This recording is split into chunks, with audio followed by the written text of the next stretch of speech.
What gets you aroused? What experiences and activities and people get you aroused? This is Reid from readaboutsex.com. And this is Cathy from theintimacydojo.com. She's a little bit scared. And I'm a little bit aroused. Oh yeah, baby. Does fear turn you on? Not really. How about bad British accents? Yes, actually. Excellent.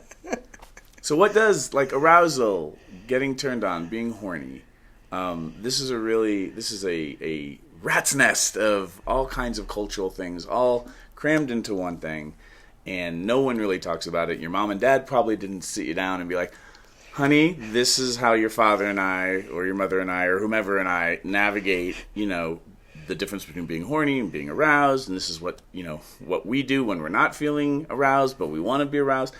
No one talks about this stuff, so most people arrive at adulthood feeling somewhat powerless about this. Well, it feels like if you're not aware of what helps you feel or what creates that for you, it's kind of a whim and you don't know when you're going to get hit by it. Mm-hmm. There's no consciousness around it. And there are just times when you just get turned on for, you can't figure out what the reason is. Yeah.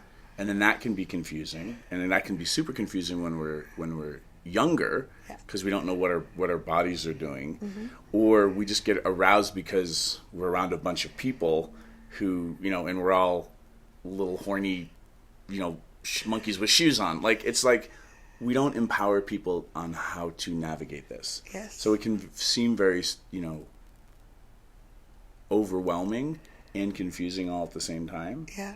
The big things are, start thinking about what turns you on in your head, and then what turns you on in your body. Yes. So for me, those are the differences between eroticism, what gets your brain horny, which may be things you never want to act out. Yeah, and that's a whole list of things, and the idea of the sensual side of things, what kind of sensations or activities get you aroused and excited. Mm-hmm.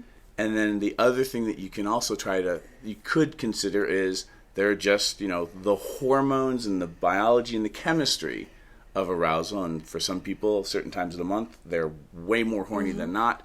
For other people, just the smell of somebody gets them aroused, more of a pheromone thing. So when you can start looking at this and also not make being aroused or excited bad.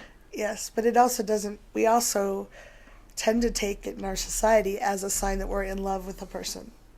And being aroused, it might be pheromones. Once we understand what it is that gets us aroused, we have control. So we can be attracted or aroused by somebody, and that doesn't mean they're a good fit for a relationship. Mm-hmm. Yeah.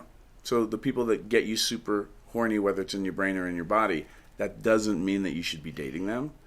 And it also doesn't mean that you shouldn't be dating them. Yeah. That's a whole other conversation about, are we a good fit for actual relationship, or should we just sniff each other's armpits and get horny?